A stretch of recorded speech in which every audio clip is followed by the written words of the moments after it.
at the remote. Would you get in trouble for this? What is the person about? We haven't yet.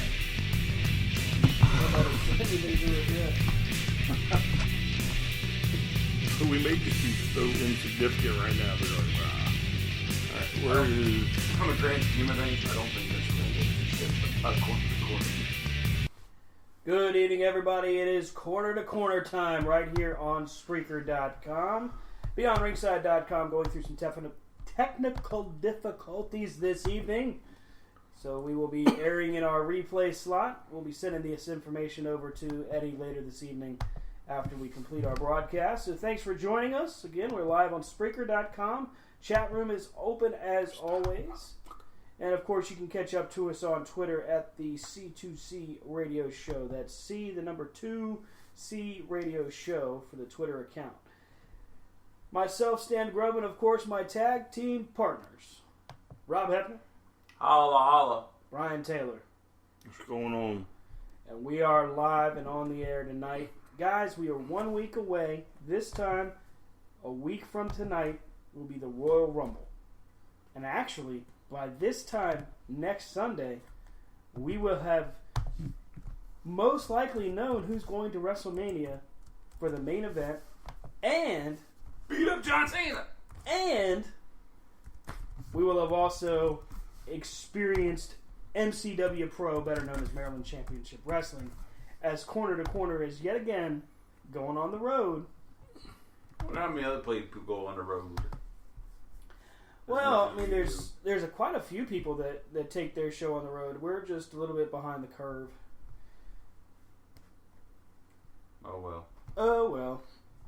We can't all travel. That's life. I mean, not all of us can just hop on a plane and people say. Fly to Houston and watch a wrestling show and come back home and go to work the next day.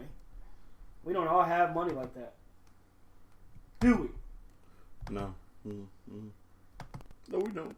Rob may have it like that, but the rest of us here, us commoners, us plebeians, we don't. Well, you know how us rich folks stay rich, right? You don't spend no money. We don't give nobody anything. That's right. That's why I live where I live. Hey, quick Under shout the out. veil of suspicious. So a quick shout out to 2 new locations that have popped up in our demographic, in our downloaded locations. Istanbul, Turkey. I know where Istanbul is. I'm glad. Do you know the capital of Thailand? Thai? Brian? Should I bang him in the cock now or later? You don't remember that game? No. That's why I don't say it. Should have known that wasn't going to end well. And then, of course, to the central part of the United States of America, Chicago, Illinois. CM Punk listening to us. Let's hear it for CM Punk. It wasn't CM. Yay! Maybe it was Cole Cabana. Yay! Yay! Yay! Thank you. What is it? So we're watching the Royal Rumble. This is from 1989.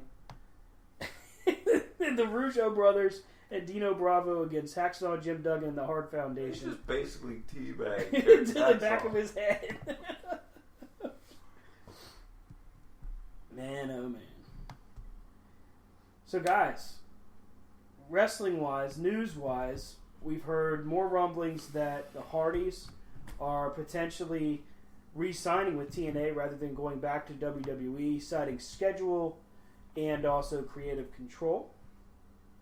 Also, they can't flip-flop to different promotions like they do now if they go back to WWE. Right, there's a lot less freedom to travel. There's news in the Kenny Omega front that states he may be very close to re-signing with New Japan rather than debuting with WWE. So it looks like an anti-WWE kind of week as far as news is concerned. With the playing field for wrestling right now, as broad as it is, with so many different companies out there, are we now at a point where the field is spread too thin? Where no matter where you go, unless it's WWE or maybe Ring of Honor or TNA. Fantastico! There you go. There you go. We are, of course, trying to hook up the New Japan World feed. Maybe I shouldn't specify what we're listening to just yet. FCC won't let us be. Yeah, I don't know how to turn it down, though. There we go. Whew. Okay, so that was different. Hold on, it's coming back. Here we go. Audio. Right, so I'm a little distracted. I don't think you're spread thin as long as everybody remembers there's players on the field and let them players play through. Mm-hmm. So there's plenty of good talent out there. I think sometimes that the overall concern is not necessarily that it's too thin, but just like you said, with professional wrestlers knowing that there are other people around them able to succeed and keep going while they stay in their lane, so to speak. Mm-hmm. You know, not holding anybody up. Which, I mean, you would hope they would never do that, but in this day and age, I suppose anything's possible. So we are right about now, we're getting ready to hook up Fantastica Mania 2017 from New Japan World, so we'll be having this playing here in the background.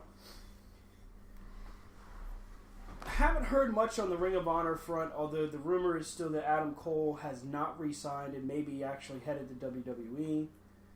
The contract for Kenny Omega on the New Japan angle, his is expiring January 31st, although I'm willing to bet if they've signed a deal with him that there will have been an agreement in place for New Japan to have him show up at the Rumble.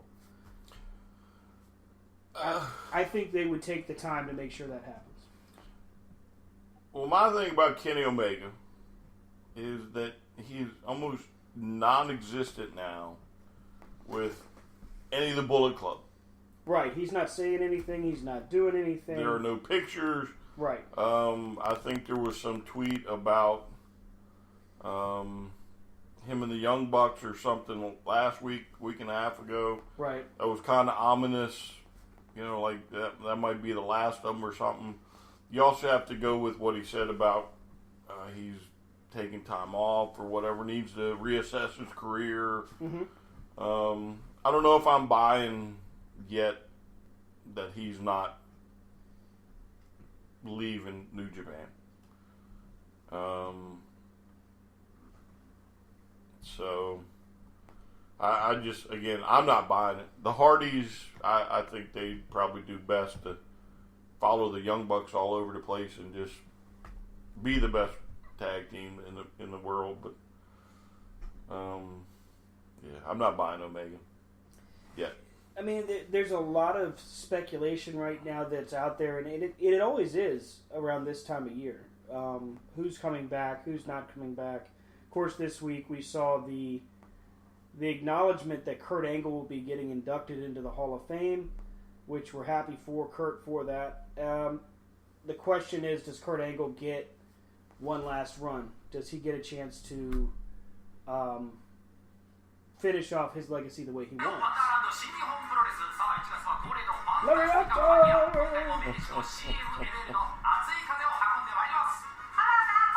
That's right, my speaker too.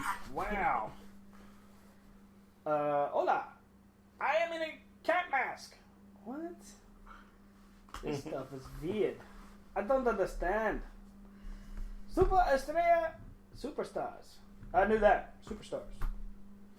I don't know what else it is, but it's Superstars. Right.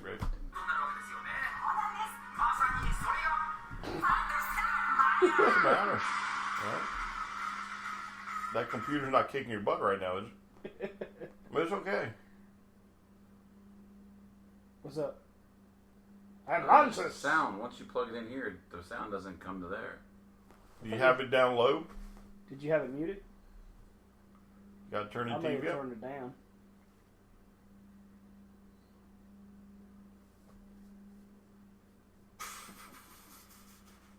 And we're about to lose Rob. And the TV. And the TV. There you go, Rob. You gotta turn the volume up.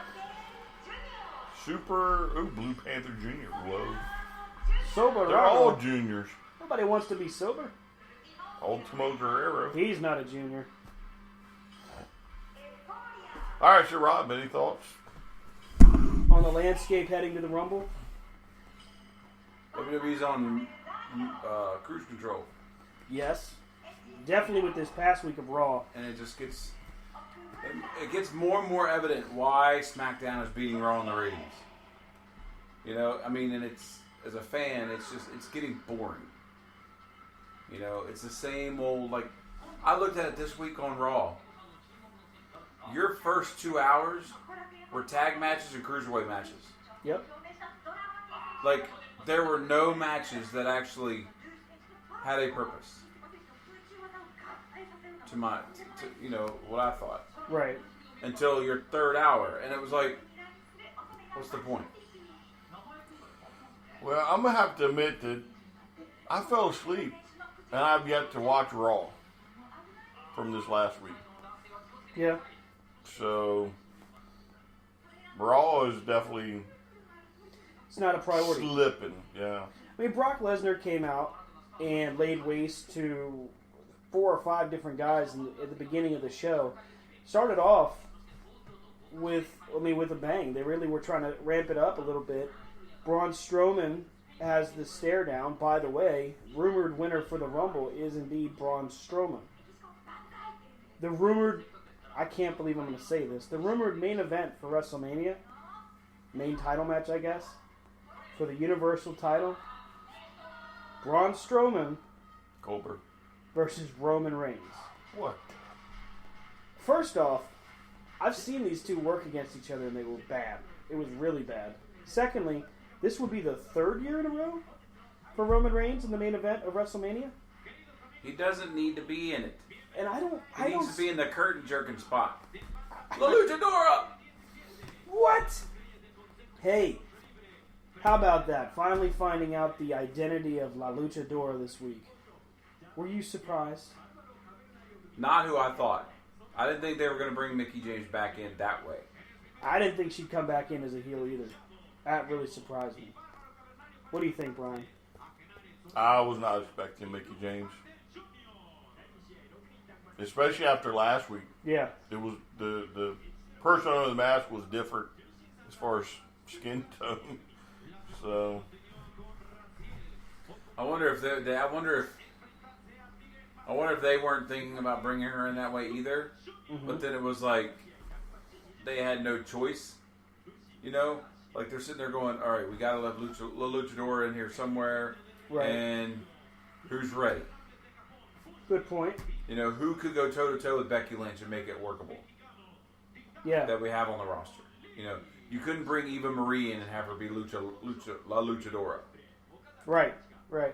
She should be La Lucha, I don't have a Jabba. But, I mean, like, seriously, there's a couple, did you look on the roster, like, how in the world, like, are these the people that are so low on the totem pole that, you know, talent management just doesn't realize they're still employed? I think that's what they have with Fandango and Tyler Breeze. You know, and like Summer Rae, you know, if they just not, like, they don't make enough money to be like, all right, well, we can get rid of them, but, yeah, you know. Well, and it's kind of scary because what was it? Maybe a year and a half ago, Tyler Breeze debuted on Raw and feuded with Dolph Ziggler. We thought, granted, he needed some tweaks as far as character-wise, but they were priming him for a big run. The way they built him up on Breaking Ground when he makes his debut, yet again building him up for what we thought was a big run, and not a thing. Doesn't accomplish anything. Here's the thing. Fizzles out. Here's my thoughts on the Rumble. We'll get back to it a little bit, I guess, because I got off of it. Sorry. If they have Braun win, then I think the best thing they could do is keep the title on Kevin Owens, turn Kevin Owens face, have him go against Braun. Right. Okay? And then you could have Chris Jericho come in to save his best friend. Right. And lose it. Because I know they were getting the U.S. title off of Roman Reigns, therefore making it a clean, hey, he has one title. Right. But nobody cares. One of the things I noticed Monday night, you would have thought that the reaction for Roman Reigns and a face-off with Brock Lesnar would have drawn a lot more attention. And really, every time that Brock hit somebody, whether it was Roman Reigns, Braun Strowman, Sami Zayn, unfortunately, and Seth Rollins, the crowd went nuts for Brock Lesnar, and everybody else was second fiddle. And Roman Reigns, comes out to help out later on in the evening with Seth Rollins and gets booed then too. So you would think they would see the writing on the wall and at the very least turn this guy. But they keep falling back on, just like they did for John Cena, and I think this was a source of debate for all of us. There's not a more polarizing character right now than Roman Reigns and John Cena. That's what they always say about those two guys. But Cena's popularity is there, and it's evident because you hear the crowd pop when he comes out. You hear him pop when he's on the mic. The only time they really do the whole John Cena sucks thing is at his entrance because it's cool to do it. And they know this. And then, of course, as soon as he gets in the ring, they're pumped up again because it's John Cena. Roman Reigns doesn't get that kind of reaction. It's not the same for Roman Reigns. And I like Roman Reigns, but it's definitely not the same for him. And at this level, he's lost the U.S. title, to your point. If he beats Kevin Owens at the Rumble, then I honestly... unless it's a Goldberg or Brock Lesnar victory at the Rumble, would you be interested in seeing Brock versus Roman Reigns again? Or Goldberg versus Roman Reigns? I see it as this. Comparing it to SmackDown. It Right. would be like The Miz all of a sudden challenging AJ Styles and beating AJ Styles when he couldn't beat Dean Ambrose. Right. And doing it clean. Right. You lost to Chris Jericho. Yep. Technically, if we're going, rankings, Chris Jericho should now have that title shot. That's true. Because he beat you. You don't have that shot anymore. Or Roman Reigns should have a rematch with Chris Jericho instead of fighting Right. Kevin Owens. Yeah. And then we put Kevin Owens in a match with someone. Or, it's just the booking and the storylines, as we've said for years, it just doesn't make sense. Well, I want you to think about this, though. If that's the way it works out, with Strowman winning the Rumble, Which would be awful, by the way. facing Roman Reigns, Even more awful. it does not matter where it stacks in the card. That is technically a main event True. for WrestleMania. Okay. But how many other main events are you going to have? Forget Yeah, everybody else. Yeah, they could say Roman- it's a triple main event. It's still... Roman Reigns versus Braun Strowman is going to headline A VFW Hall coming near you. WrestleMania. that's crazy to The think of. biggest show you got, Yeah. you're going to put them two in it. And Braun's not ready. I don't think he is. He is. Let me put it to you this way, though. I think Braun Strowman has improved. And I think he is on the rise. Much like Baron Corbin on SmackDown. But Baron Corbin is being built correctly. He's not going over all the wrong people. He's in matches that people care about. And this is a big deal, he can work. He can work for fast pace with a guy like Dolph Ziggler.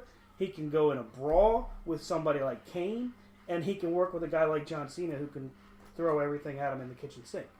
So, we saw that in that triple threat match for the title. We saw Cena, we saw Baron Corbin, and AJ Styles. And hey, how about that? AJ Styles now WWE officially on the roster for a year. Think about that. A year ago, would we have thought? Because we were surprised when AJ Styles came out at the Rumble. Who would have ever thought that this time, a year later, he'd have been WWE champion? Well, I think it's also, since you bring that up, I think we can say that AJ Styles has not fallen to the pit at the hand of the machine yet. Right. Because he is the one anomaly per se. Like he came in with pop, he came in with history, And look, he went right into the main event picture. And Vince likes it. And he beat John Cena. Yes. Like, he won the title. And he is clean. And he has won over. You know, they have proven that he can do it without the club. Yep. You know, by putting him on a different show. And even turning him heel when they really didn't have to. I mean, turning AJ Styles heel at the peak of his popularity in WWE at that point should have been a hindrance. It really should have, even though he had the club with him.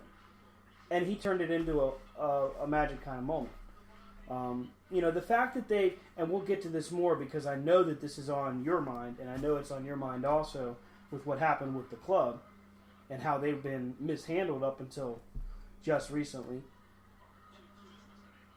The hindrances that have been put in front of AJ Styles would have stopped a lesser competitor. Hey, Eddie. He's going to hear that in the replay and go, boop. Well, I think with AJ, at least they did the correct thing and did not let Dean Ambrose beat him for the title. Right. That was, to me, that was one of the worst feuds in a long time. See, I didn't think it was bad, but I agree with you. At least they didn't take that and just instantly give the belt back to Dean. I like that they made Dean continue to chase him and come up short. I think that Dean Ambrose can still be a main event player, and it's only a short ride for him in the Intercontinental title spot. I think he can actually go back up, but I think you're right. It was smart to not put the title back on him. Well, and to me, Ellsworth was more of a highlight to that feud than the feud itself. I think by the end of it, we were all waiting to see when Ellsworth turns, not if. Right. And even then, he didn't really turn. He turned, but he didn't turn because he's still... Even storylines that reek of 1982. Yeah. Sorry, 1988. Well, I mean, if you give him credit, though, he's got Carmella at his side. He's doing something right. That's just like... And you know he was a rosebud. Let me just throw that Yeah. out there. A rosebud. You He know was how the hamburger. You know how in life you go to the store. He's a hamburger, You see, all right. you see the relationships. You see the couples walking, and you're just like, this just not. Right. It doesn't make sense. Talk about outkicking And your like, coverage. I'm waiting. What I would love to see at the Rumble is for him to be walking with Carmella, just bebopping in the back, and then Big Cass standing there. And just give him that look like, Great. what you think you do? You know? I would like that. You know, because, but I mean, I like what they've done with John Cena. AJ Styles. Yeah. They built him up appropriately. He's ran his mouth appropriately. But the difference, I think, is bringing him in. He was a bona fide superstar. Yes. He was a bona fide talent. Like, he didn't need them to write script for him, and he didn't go out and butcher it. Right. You know, he would go out. You know, who knows who came up with the, hey, my favorite pastime is to beat up John Cena. But that was hilarious, and he's bringing it back. Right. You know, what am I going to do before, Royal Rumble besides beat up John Cena? You know, but I mean, it's just, Raw is missing that superstar, that person. Yeah. that person. I mean, you've got Kevin Owens, you've got the stars. It's just... They're just not in sync. They're not in order. Right. There's not a... SmackDown is a visible pecking order. You know who the main guy is, you know who the main girl is, and you know your storylines, and you're working with them. With Raw, there's a lot of chaos. There's a lot of... what did Russo used to call it? Crash TV, almost. It's like we don't know where they're going to go next. I think with Raw, they just are using the same booking that they've been using. It's almost like Vince will not give up the reins of Raw. Right. And we're going to do this the way I want to do this. And somebody else is booking SmackDown. And in his mind, he just cannot see and fathom why SmackDown is beating Raw. Right. To me, if you want a feud, you have a perfect one with Chris Jericho and Kevin Owens. We all know it's coming. Why not burn it now and do it for the world title? Right. Because when you do it at WrestleMania, even if it's for the U.S. title, it's not going to be a main event. Right. It's going to be somewhere lower on the card than what it should be. God, could you imagine? So unless they let Jericho win the Rumble, Which could happen. Jericho just signed a new deal with WWE. Here, listen, Jericho is a U.S. champ. Right? Reigns should have a rematch. Right. So when you realize Reigns is not who should be world champ after the Rumble, and it's going to take you all of 24 hours. because the last time he won the Rumble, what happened? Yeah, he didn't even He make it out instantly the building. lost the chance. Right. Like, Why not have Reigns ask for his rematch, and then Jericho say, "Okay, well I'll put this up, but you need to put your main event spot up." Right. And now you've just walked into Jericho versus Owens. Right. You know, it's crazy. There's so many things they can do, but they won't. They'll put on Roman Reigns and Braun Strowman. Well, and then and meanwhile, you got your title on two of your good singles wrestlers. Mm-hmm. You got your tag titles on your two good single wrestlers who could help in this mix of picture. Well, I don't think that's going to last long. So let's get to that. Raw has the tag team championship match where Sheamus and Cesaro defend the titles against the Club. Sheamus and Cesaro, of course, the face team, the Club, the heel team. Or is it?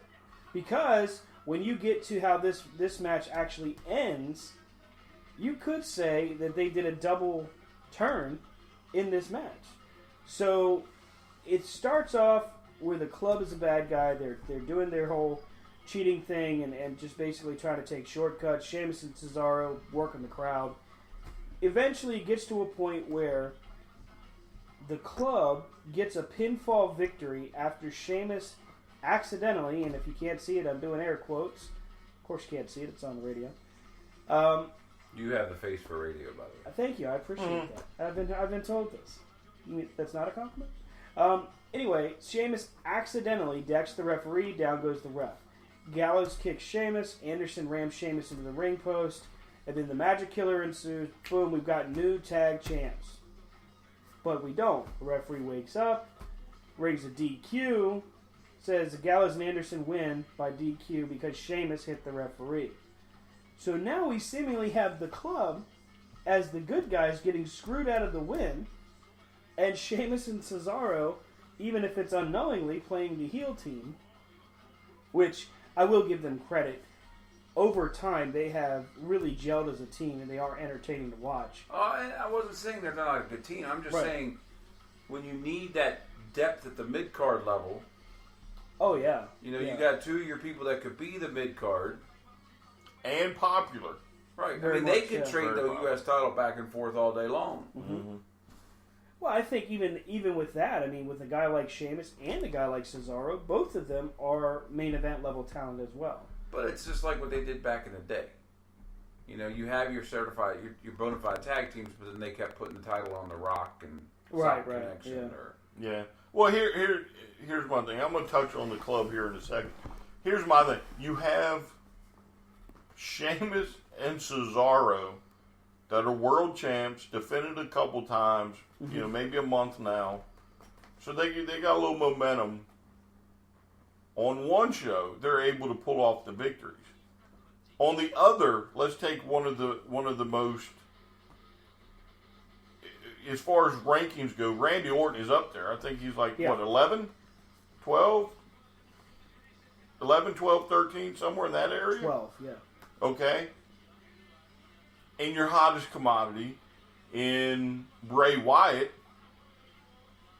yet they win the titles, and they hold it for a week. Mm-hmm.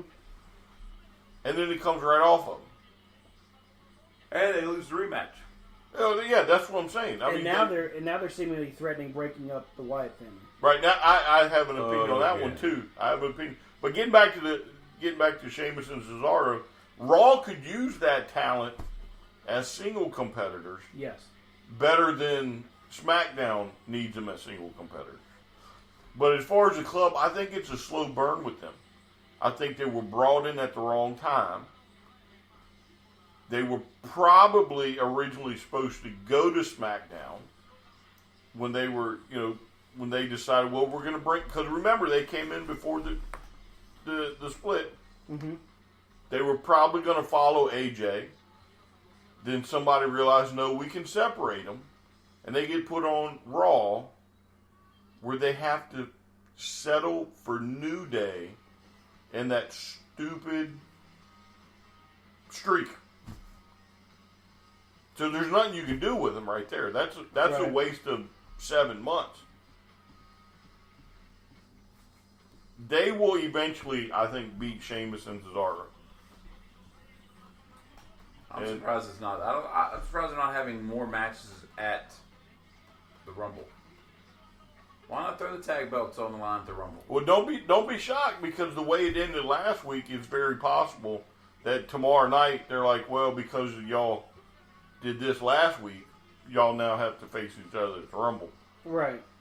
And that's just it. See, with the Rumble and with pay-per-views in the past, we've seen them build up the card as we go. They really haven't done a lot of that right now. Like, with the Rumble right now, we don't have Becky Lynch defending yet. We don't have Charlotte. No, we do have Charlotte defending against Bayley. The tag titles, we don't have a tag title match set for On either brand. Raw or SmackDown. The U.S. title isn't being defended as of yet. The Intercontinental title is not being defended yet. And what we don't know yet is whoever wins in the World Championship between AJ Styles and John Cena goes on to Elimination Chamber and defends the title there. But So, did you see how they did it on SmackDown? yeah. You had, Shane come out and say Elimination Chamber. Then AJ Styles comes out, no. Well, then, who comes out? John Cena. Mm-hmm. Oh, wait a minute. How many people in Elimination Chamber? 6. Well, then you got The Miz come out. Right. And The Miz is like, all right. 4 weeks before, let's get all the Right. people in there, Yeah. Meanwhile, a week from now, you have a big pay-per-view coming up. Mm-hmm. And It's like you're they're not skipping even past it, yeah. But I think Cena wins and then loses the elimination and then wins it back at WrestleMania to beat Flair. Oh my gosh. That's crazy to me. well, Have to them me, tie I the think record and then it's- break it at Mania. Jeez. It's got to be To broken. me, at I Mania. think AJ's had a good run. I think to keep things interesting. I mean, because look, Kevin Owens on Raw. When's the last time he actually legitimately defended? When have they had a fighting champion except for the U.S. Open Challenge? I mean, just legit title defenses, it's been a good while. Except for AJ Styles. I mean, Styles. Well, yeah, that's what he's saying on Raw. How many times have they done? So I mean, because wow. Because even the New Day were not legit wins. Yeah, they were doing 6-man tags and all that, and then they were doing singles matches. So oh, it's like that little hidden thing when Dean Ambrose comes to the ring. You see his little stats: longest reigning U.S. champ. It's because he's part of Shield and he never defended a damn thing. yeah, that's true. Of course, you can hold it when you never defend it. That's like Moolah. We talked about that last week. And I would venture to say they're using their legacy and not NWA legacy. Because Yeah, I seem to recall there were a couple of them that held that thing yeah. for like a year and a half, Well, 2 years. That goes back to the victor go the spoils. If WCW had won, they would be able to fall back to that heritage. But since they didn't, WWE can basically rewrite the history book. Right. But I mean, there's some titles that they are, They still acknowledge the history, but they do kind of skip past in some selected spots. But that's that's here or there. But it's just, Yeah. I think WWE has a great chance to build their cards. Because think about it, you're gonna have some surprise people in the Rumble. You're gonna have 1 or 2, maybe 3 NXT people come up and be in the Rumble. You're gonna have a couple returning people be in the Rumble. It wouldn't surprise me at all to have not Kurt Angle be in the Rumble. Right. Because, Kurt Angle is healthy and can go. But what do you do when you have a Rumble that it's been years, I would say almost the Hogan era years, that a Rumble has been so heavily stacked with names. Yeah. Because normally at this point, your big names are in big matches. on a pay-per-view. It does feel like the Rumble roster itself is light. You got Goldberg, Brock Lesnar, Chris Jericho, Seth Rollins, Roman Reigns, Braun Strowman. No, it wouldn't be in Roman for Roman's the in world the title. Yeah. I thought Roman was in the Rumble. Is he not in the Rumble? No. So it's just his... Oh, wow. Well, that could be a benefit. Yeah, I mean, if they put him in both, and I think it's probably been done before, if they put him in both, you might as well just forget it and give him the stupid title. I think the last time... Oh, I've seen this. Watch this. Wait. They're trying to unmask each other. Wait, it gets better. Oh, no way. Now he's going to unmask Liger. Right. No, we're not done yet. Wait a minute. No, I'm going to unmask you. Wait a second. Oh. 5 masked You get superstars away. trying to unmask each other. You get away. You get away. Well, that one guy's like, dude, you really like, Yeah, Yeah, tiger really. mask right there. you really I have a untied my mask, mask, you butthead. You know how hard this thing is? Oh, a Oh, they took each double other's unmasking. mask Oh, off. now they're putting it on each other. They just traded masks. That is funny. Hey, give me my mask back. Yeah, I don't understand what in the world the WWE is thinking at this point in time. I mean, I understood to a degree their obsession. Oh, look, with look. So Oh, he Rip- thought it was the other guy. he thought it was the other guy. Liger just did a spinning backbreaker, a tilt-the-world backbreaker to his own partner.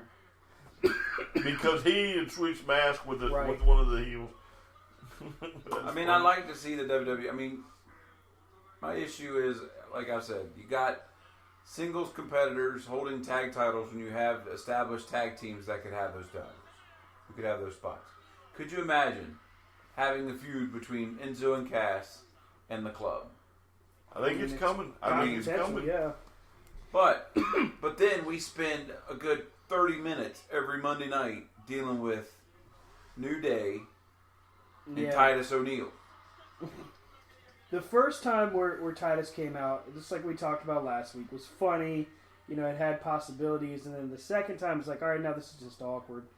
I think with Enzo and Cass, like, we finally got to see them get a clean victory over Rusev and Jinder Mahal. Mm-hmm. So that feud is seemingly done, as Enzo is back. We're seeing the club get really positioned, from what I can see, for a tag title run.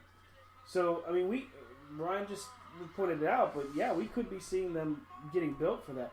Who is this lady and why is she getting the tar kicked out of her? She's got to be from CMLL, I think. She's But- taking more bumps than some of these other guys.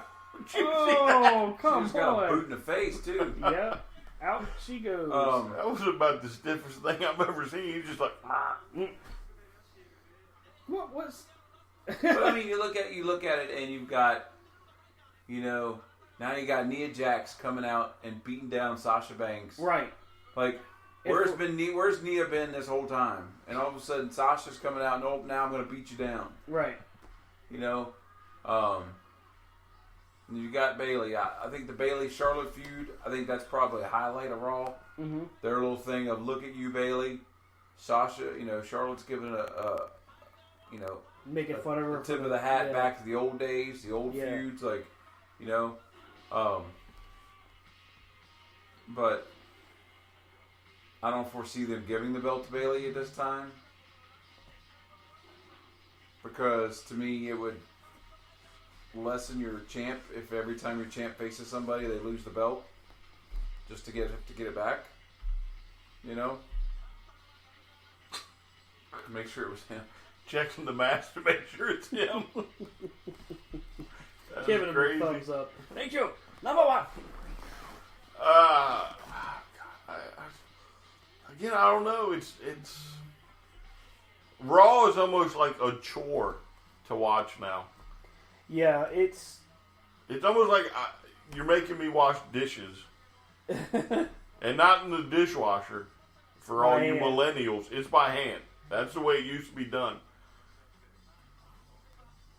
So See, the part is like you said, Remember, about a year ago or so that you kept having to like push your DVR time back because Raw kept going over. Mm-hmm. It kept going over. Now it ends 15 minutes early almost every week. If you look on your DVR, like it ends, but then you get the first 15 minutes of Shooter. Yeah. Which isn't very good. So, I mean... Yeah, I mean, literally, how long has Raw been going on?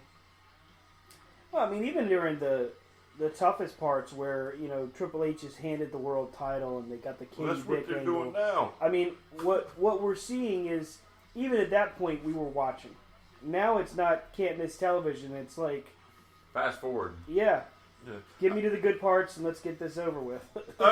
Again, here, this is what I'm talking about. I would rather watch two guys swap masks and get confused for Right. each other, Right. because that's funnier, Right. or more entertaining than Raw is. I mean, I can't disagree with you. I look at this matchup we just watched with Liger and Tiger Mask and I don't know the other guy's name. Stuka, I think it's Stuka Jr. or something. Okay. But, well, just like you said, I mean, with the swapping of the masks and everything, that was definitely more entertaining than watching.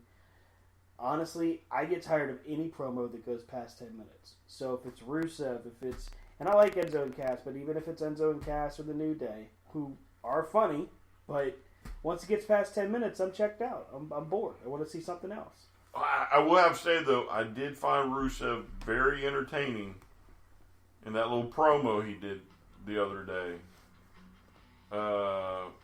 where he was making a few jokes. I don't know if I want to see it every week, but that to me, that might have been one of the highlights. I wish Rusev was as charismatic on camera as he is like on Twitter when he tweets to people and makes jokes and stuff. If that was the guy we saw on TV, I'd be at least more Again, interested. that's what he was doing the other day. Yeah. Who was it? Michael? No, who was in there with him? Well, Shawn Michaels was out there. Yeah, with Shawn. That's what I'm talking about. Cutting up with Shawn. But see, there again, there's a guy like Shawn Michaels who can bring it out of anybody if you're willing to work with the guy.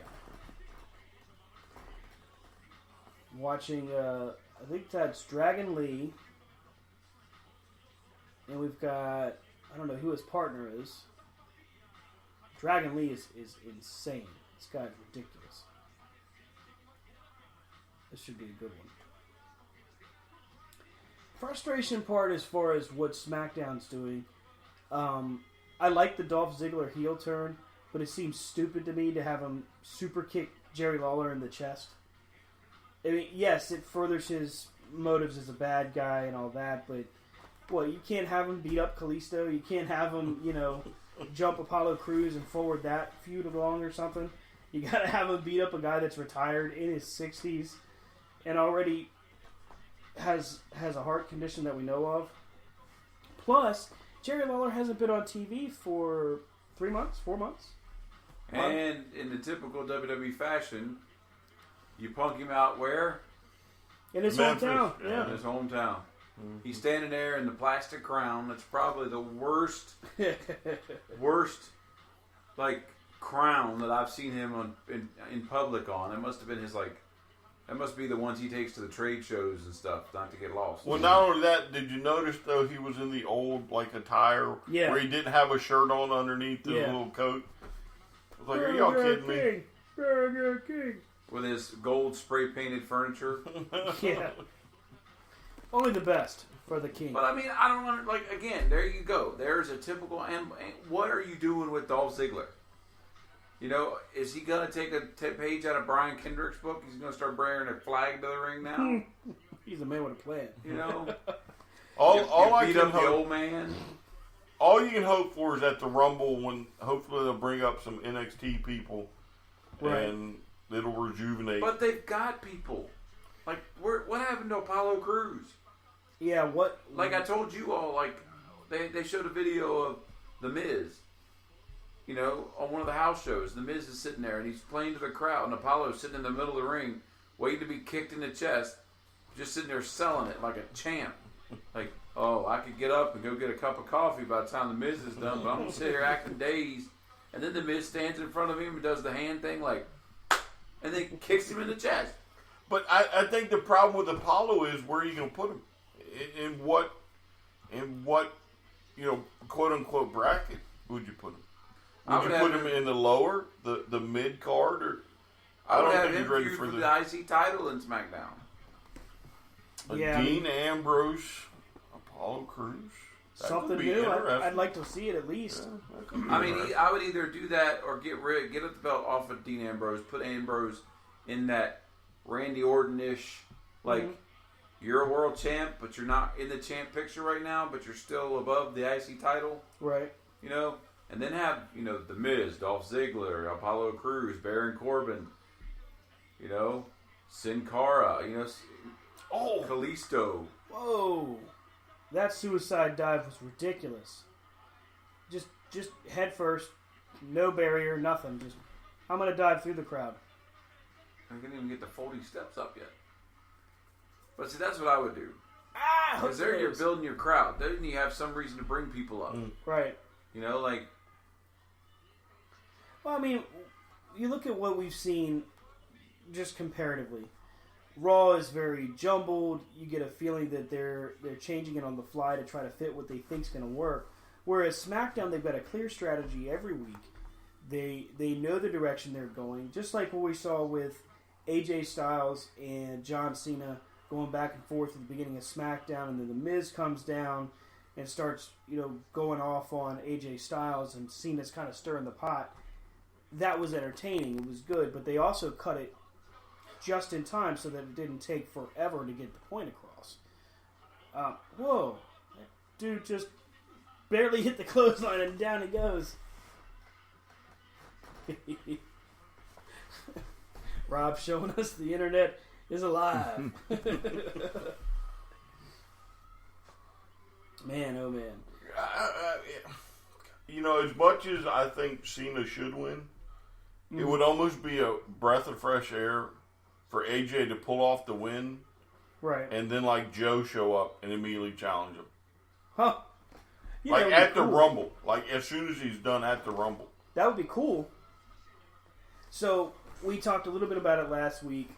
As far as special appearances, Eddie asked us from outside the company, surprise appearances. If you could remove one guy and add one guy to the Royal Rumble right now, who would it be and why? Rob. Who would be removed and who would be added? And right. Added comes from anywhere. Including in the company, injured, outside the company, NXT, whatever. Come back. All right, Brian, you go first. Who would I remove? I think removals, there would be so many. But that's just because where they would line up in the card. No right. offense to nobody. I'm not trying to say anything there. It should be obvious who I would say to bring in. And I don't care how much money I had to throw at him to bring him in. And I would give him not quite a contract like Brock Lesnar or Goldberg. But there's no doubt in my mind that Kenny Omega would not be wrestling anywhere but the WWE in 2017 and 2018. Right. And again, I would give him the money, and I would give him, a contract that puts him on TV, puts him on it more than Goldberg and Lesnar and all that stuff. Right. But then would give him some days off. And I would have him win. And he would be one of the few, I don't even know if that's ever been done before. The like person that just guy. Brand new debuts wins the title, and he would go on to WrestleMania, and I would put him against Cena or AJ, and they're on last. You steal the show. If you think you can steal the show, you do whatever it takes. And I would start it with a bang. And that's who I would bring in. Because even some of the rest that have been, possibly coming in, like a Kyle O'Reilly and Adam Cole. Cole. Baby. Cole, I think his contract Baby. doesn't finish till after the Rumble, so I don't see how you could get him. But I mean, he's the biggest free agent out there right now, Right. or close to being free agent. That's who I would go after. I don't care what I had to pay, because in the long run, that's going to bring you the biggest dividends. So who do you take out? You got to pick one. You could name any number of them. Luke Harper, if he's in it. Okay. Um, Which could very well be.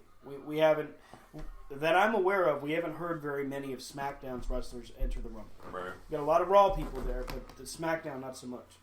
All right, Rob, you've had a couple seconds to think about it. Who do you take out? I take out Goldberg and Brock Lesnar. Wow, you take out both of them. I take out Goldberg and Brock Lesnar, and I put in the Hardys. Okay. Broken and Brother Nero. Wow. Now, And you have Brother Nero come in early, lay waste to some, do his thing, and then Matt Hardy comes out about 25, 26, and wins the thing. Matt Hardy. Wow, that's cool.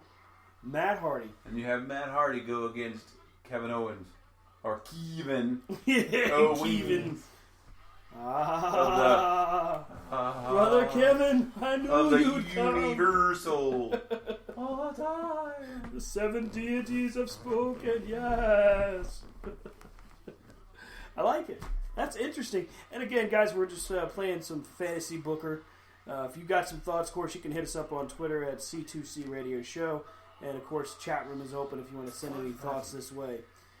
So, okay, if I had to take somebody out of the Rumble, I'm going to go ahead and probably you'll be able to predict it. I'm going to take Braun Strowman out. But not because he can't win it, and not because they're wrong to gear him for the main event. But what I would do is I would take him out. I would leave Sami Zayn in, but I would have him beat the tar out of Sami Zayn in another last man standing match. And have Sami Zayn stay in the Rumble and be like what Roddy Piper did when he won the Intercontinental title that year. Be one of those guys that competes in both. And then I would go ahead and rather than looking for a free agent, because right now, unless you can get Kenny Omega, which Brian may have the key there, it might be the money. I don't think it's the money. I would probably call up either Samoa Joe or Bobby Roode, and I would have either one of them win the Rumble. Because you know right now that Brock and Goldberg should conceivably, what an Asai moonsault, wow. They should eliminate each other. The Undertaker is going to be in, but some way, somehow, someone has to eliminate him. I don't see, even though Jim Ross seemingly wrote this story for them. If you remember in Jim Ross's podcast, many times over he's talked about this. The Undertaker, the way that he sees The Undertaker finally retiring is Taker goes to the Royal Rumble, wins the Rumble, goes on to WrestleMania, wins the title. That was... I'm surprised that guy didn't get his legs broke. Wins the Rumble, goes to Mania, wins the title, retires the next night on Monday Night Raw. The belt's left in the ring. But if you're really looking to do what they normally... Wow, look at that guy's chest. If you're looking to do what they do at the Raw after WrestleMania and start fresh, I don't think you do that with Taker retiring. I think you do that with a guy like Bobby Roode, Samoa Joe, or even Kenny Omega or Matt Hardy, which would be cool, to say the least.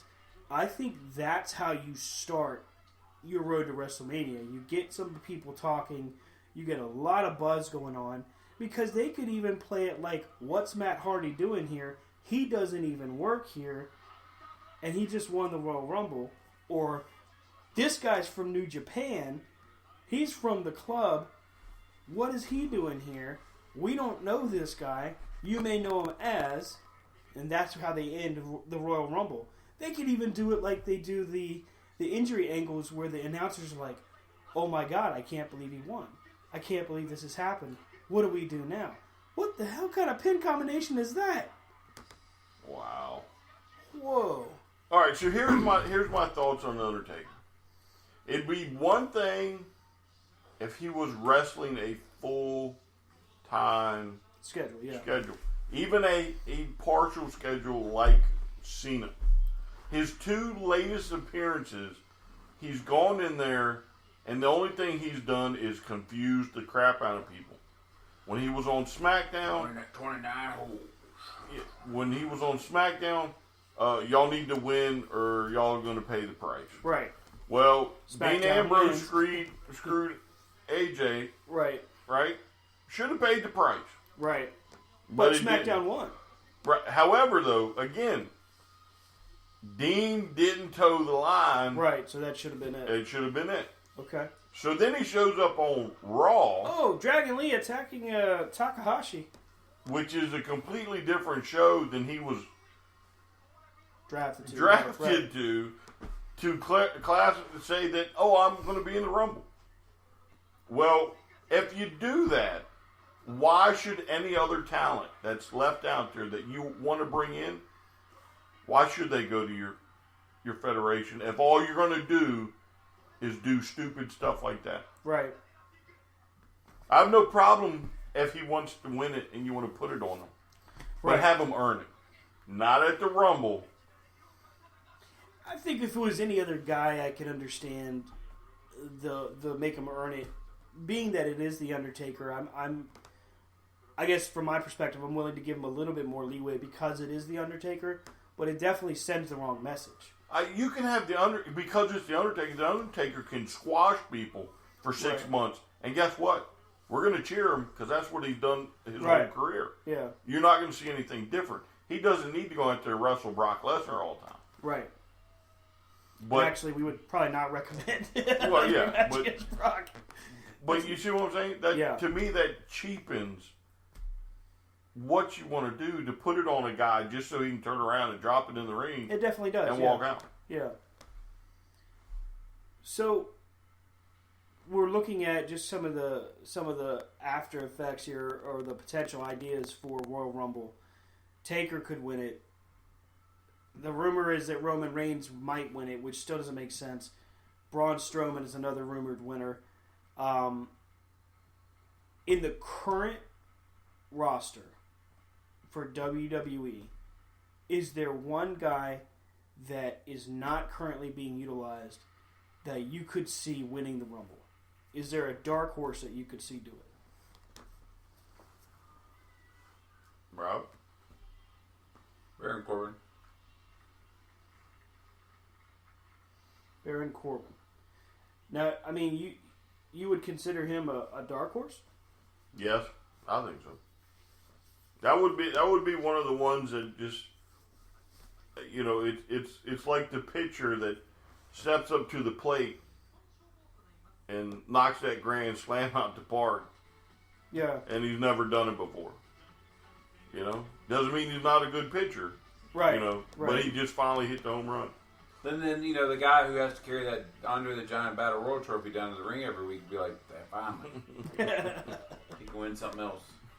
Please don't make me carry the I mean, trophy. I like the Undertaker angle Yeah. because then that would set up a bona fide tournament, which they just showed with the UK tournament Right. could generate some buzz. Could you imagine if they did that in WWE Network one weekend? Yeah, but here's the thing about the crown tournament. the champ. Here's the thing about the tournament. It would probably be whatever brand, so it would be brand specific. And neither brand has. Maximo 6. Unless you say, all right, this tournament is open to anyone in the company that is not currently holding a title.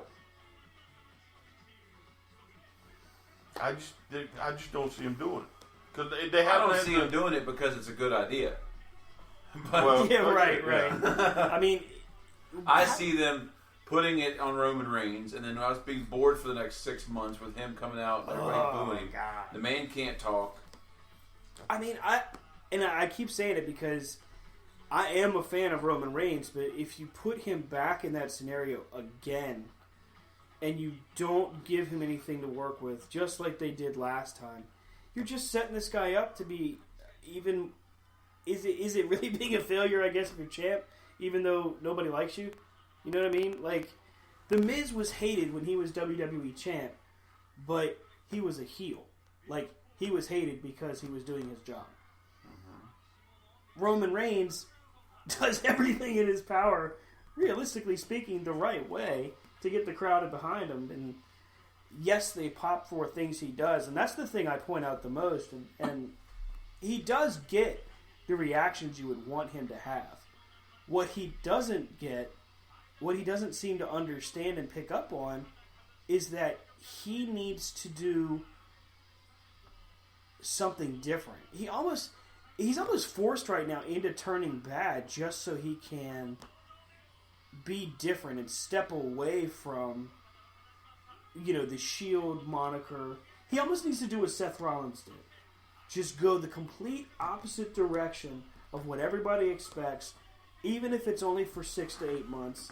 Well, and just reset the character, drop the chest protector.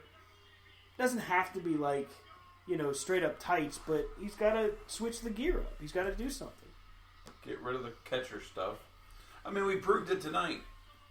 We proved it tonight when we were playing the Alexa game. Yeah. As we all turn and look, is it on? For those who don't know, Ooh, that could have been bad. Stand about spilled his drink all over my wife's laptop. And sorry, I'm not going to take the blame on that one. I was sitting up. But no, earlier we have an Echo Dot in the house, and so we said, hey, play WWE music. And it would go through, and you guess it, and then you say, all right, next song. Well, the Shield's music came on, and it starts with Bravo, Echo, blah, blah, blah, blah, blah. There's no Bravo in Shield. Shut up. Echo, November, whatever. There's no November in Shield. Whatever. That's the point of, I don't care. Okay, fine. But Roman Reigns, then the music plays. Well, then, yeah, it's the same exact music Roman Reigns has today. Roman Reigns is the only one that was a member of the Shield that is still stuck in the Shield. Like, this is like reminiscent of Strike Force when Tito Santana just couldn't stop wearing the white tights after they broke up. With the lightning bolt. And then he did the huge garb change where instead of the lightning bolt, it was a sombrero on the tights. Woohoo! Arriba! And I like Tito Santana, but, it's those guys that they go through it, they go through the team where they do it, and then they still have, granted, I feel sorry for the guys in New Day when they do break up because it's a lot of stuff. It's a lot of tights that they bought. Gone are the days where you just iron on a couple letters on the back. Yeah. Like Macho Man used to do. Oh, yeah. Then you pull them things off. Hold on, I'm not with Hogan. I'm not a maniac anymore. So, okay, let's kind of switch it up a little bit because I think we've given the Rumble its just due. I think we've given our thoughts on Raw pretty well. I got a chance to check out today and purchase, actually, the WWE comic book by Boom Studios. It's issue number 1, where it tells the story of the breakup of the Shield.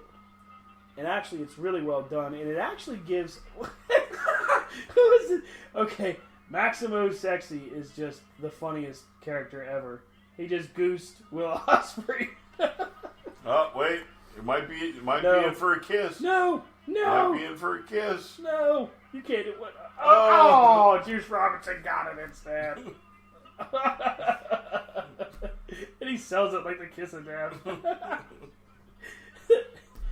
So, the comic book that I was talking about, it gives background story for Triple H telling Seth Rollins what to do and seemingly directing Seth Rollins' actions. from behind the scenes, telling him it's not time to cash in yet. Don't worry about this. Don't worry about that. Just do what I told you, and I'll tell you when it's time to cash in. Well, and again, this is all in a comic book, but the story of it is there's Shawn Michaels, and he's backstage at WrestleMania 31, and he tells Seth Rollins that, I've been where you were. I had to wait for somebody to finally give me that last push, or I had to wait for somebody to stop giving me permission. And that's where Seth Rollins, the light turns on, and he decides, I'm going to go cash in. So I'm looking through interviews, and I see where Triple H is now being interviewed in a corporate atmosphere about, the state of the business and all of that. And somebody ties it in with Seth Rollins, and they say, so, does Seth Rollins not know where WWE headquarters is? Because every week he's looking for you, and the one place he can find you, he never goes. And Triple H makes a snide comment saying, of course he knows where I'm at, but he'd rather get on TV. What is this guy doing? He's ducking the chops that Okada was throwing. So Okada is standing there watching this guy run, and he's getting blown up. And a DDT. It's over! So anyway, Triple H says, of course he should know where I'm at, but he's trying to get on TV and make a name for himself, and he should be careful what he wishes for because he might get it. We've already given the Rumble its just due here, but how does Triple H versus Seth Rollins get put together in time for WrestleMania? We've got the groundwork. We know that he cost Seth Rollins the Universal title. Seth Rollins wins the Rumble. Then Triple H screws him out of his opportunity. Similar to what happened to Roman Reigns, but without the reason that he got screwed out is because nobody in the company wanted to see it happen. Rob making no bones about his clear dislike. I mean, I think when Roman Reigns won the Rumble, it was really bad storyline. Right. I mean, you promo Daniel Bryan coming back. You promoted all this. You say push it. Then you eliminate him at number 15. Right. And By Roman Reigns. And you totally take the air out of it. No, it was right. Bray Wyatt. But either way.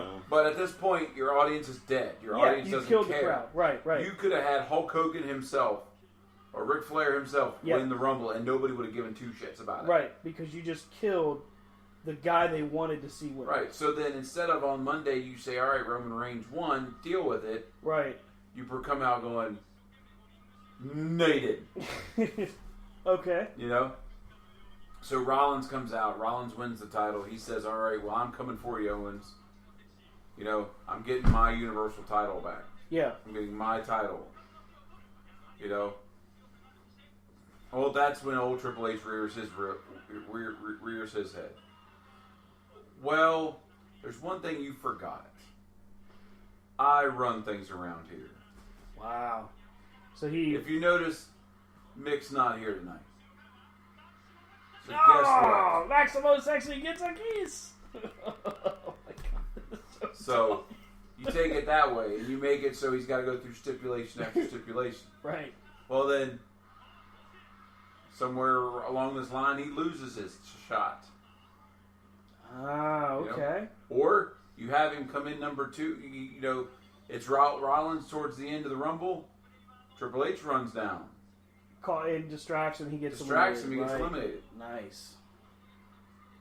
Yeah, I mean, Triple H could be another entrant. He came out at 30 a couple years ago. So Triple H throws him out. Just comes out to eliminate Rollins.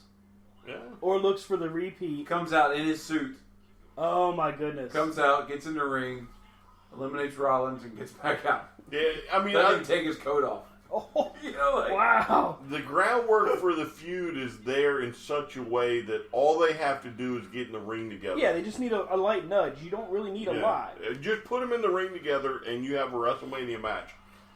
So, wow, Will Ospreay is phenomenal.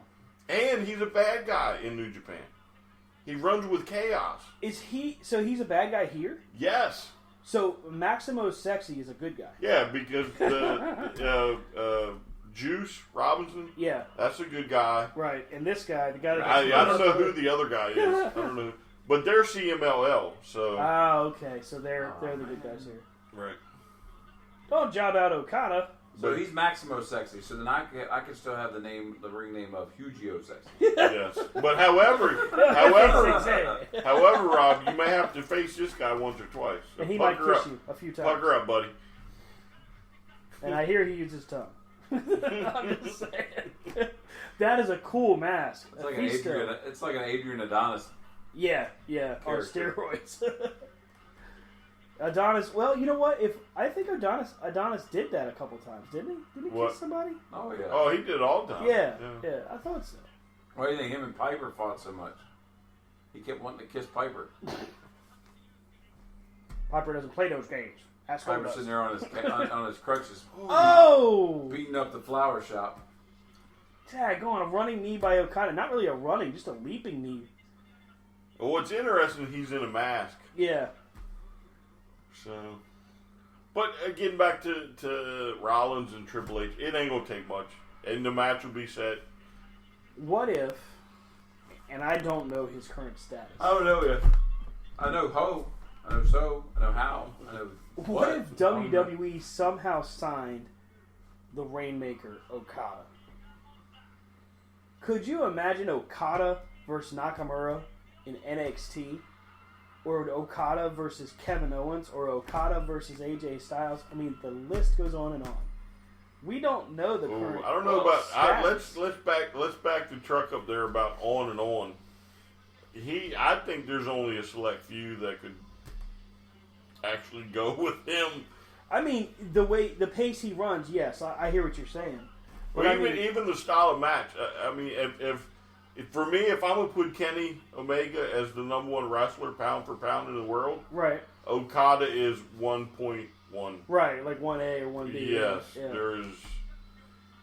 I gotta say, I mean, I've only seen in my lifetime a few wrestlers that can be as artistic as Okada is, depending on who he's in the ring with, but also as brutal as he is when he's in the ring. Like when he hits the drop kick to the back of somebody's head, when he hits the Rainmaker, who Trent Seven, by the way, in the UK tournament, does the Rainmaker, which actually bothered me quite a bit. He's trying to kiss the ref. Wait, no, he wants him to kiss. Who does he want to do? Oh. Well, I mean, you think about it. I think you've got so much talent at NXT. I think you could bring up either Joe or Nakamura right now from NXT, and Right. NXT would still be fine. He's trying to kiss the broadcaster. Because you've got the likes of Bobby Roode. Yeah. You've got Ty Dillinger. You've got the ones that... He thought it was a good... The broadcaster smiling. See, this is where you need to know Oh, shit. Japanese. Oh, that was awesome. I mean, WWE, Is that your boy? WWE has the talent. They have the talent there. It's just they don't... it's just like we said. They just Wait a minute. stick with the same four people. Maximo is on the prowl. He's gonna give him mouth to mouth. It looks He's like. gonna save his partner. He's gonna bring him back.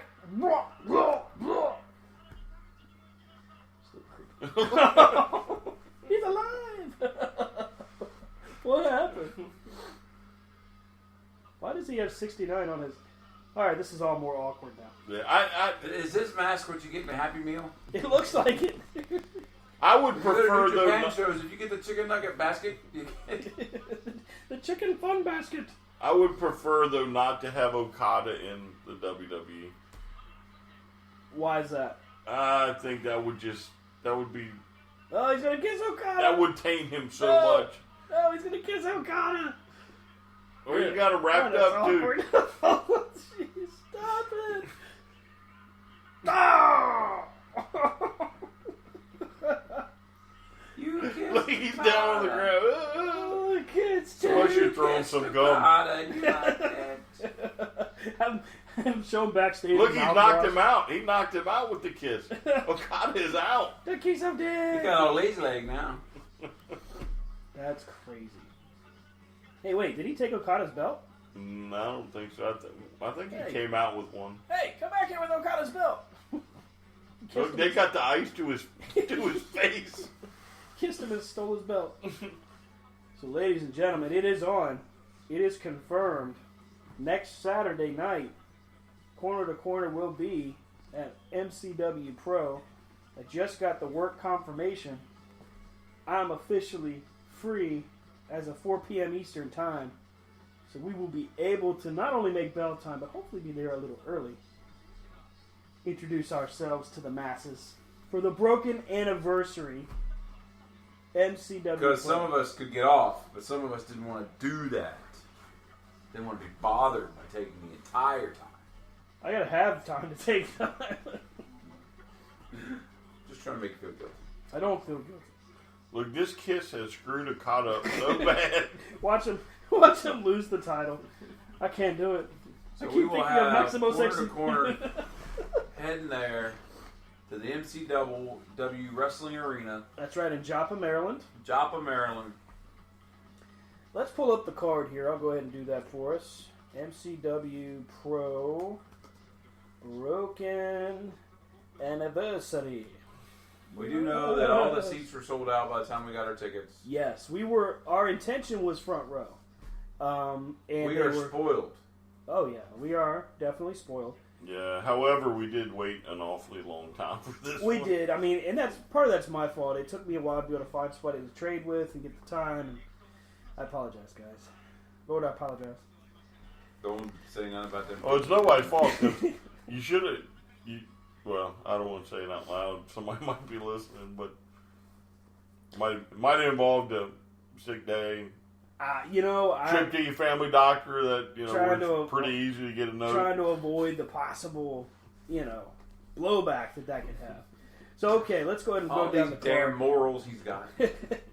Bell time, 7:30 p.m. Eastern. Doors open at 5 o'clock for the meet and greet. There is going to be a meet and greet with Matt, Jeff Hardy, and Rebby. Rebby. I'm boxing this 6 ways from Sunday. The Hardy family will be there with Senor Benjamin, King Maxwell. All of them will be in attendance for their meet and greet. And Baby Bump. And Baby Bump, that's right. The next version. Now, is there like a family picture option to where you can get everybody? Yes, there is a VIP package. The VIP line access, and I would have to double check. I don't know if there's a lot available. They were only selling 50 of them. VIP line access, be one of the first 50 to meet Broken Hardy family. Jeff, Matt, Rebby, and Senor Benjamin. One photo op with all 4 members taken by a professional photographer. One autograph signed by all 4 members on a photo provided by MCW.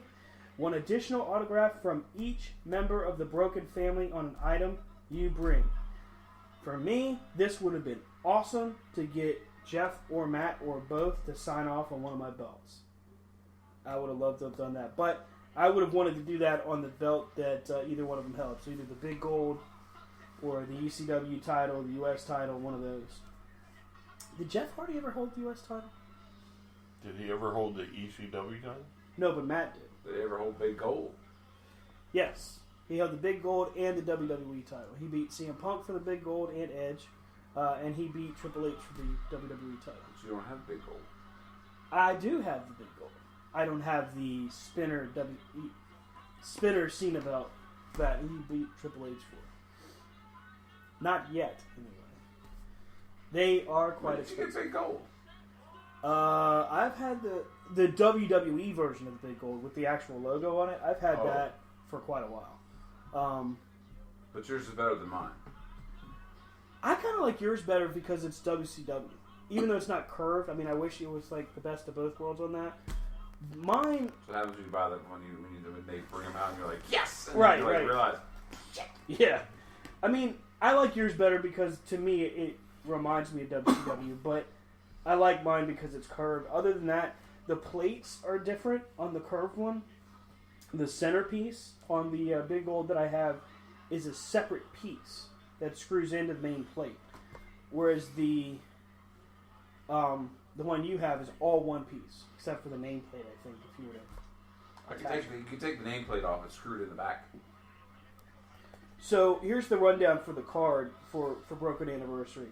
3-on-1 handicap match. Sean Studd, Jeremiah, and Andy Weinberg takes on the Bruiser. MCW Women's Championship. Melina defending the women's title against Brittany Blake. Singles match, Leo Rush. I can't wait to see this guy perform live. Versus Anthony Henry. I don't know who that guy is too much, but I think he's a Maryland local. Next match is Dante Caballero versus Brandon Scott. I think Brandon Scott has been on NXT before. Tag team match, Chuck Lennox and Drogs, the MCW champion and MCW Rage TV champion, taking on Napalm and Damian Martinez. Tag team match, Facebook Live tag team match. So most likely this will start off the evening. The Punk Rock All-Stars with Brittany Blake versus the Rock and Bowl Express. Another singles match here. Greg Excellent versus Maxwell Jacob Feinstein. Wonder if he's related to Rob Feinstein. With Maria Manic. Champion versus champion. The MCW and TNA Tag Team Championship is on the line. Broken Matt Hardy, Brother Nero Jeff Hardy, versus the Ectorage. And honestly, I'm not really familiar with the Ectorage, except I know that Kevin Eck used to write for WWE, and he is one of the managers. He is the manager of the Ectorage. So, you said it. Both Maryland's tag titles and the TNA are So on it's title the for line. title. Yes. Hmm. Okay. So, I'm smelling. yeah, I'm smelling a double champion here. Yeah. I mean, do you think it'd be easier for MCW to give up their title, or do you think it'd be easier for TNA to be like, yeah, MCW, you can have our title? Well, they could. You know, like, You could do a double DQ. Yeah, that's what they could Nobody be some loses. shenanigans. or it could be the fact that the Hardys win today, and then We got Hardys relinquish it. a 4-way tag match. But Hardys come to MCW all the time. Yeah, I mean if they stay with TNA, I could see them winning the titles and still coming back defending every few months or so, or every month or so. Well, and I think, like you talked about earlier, the reason that they haven't signed with WWE, and it looks like they're going to sign with TNA, is because they have that luxury, Right. just like Omega. Like Kenny Omega, the reason he's not WWE is he may not want to be. Right. And You know? he has said before he would be just fine going down in history as the only guy to not go to WWE. Even though I think Yeah, but deep he down, I did think- backpedal a little bit, though. Yeah, I think if they gave him the right deal and the right kind of creative, he would do it.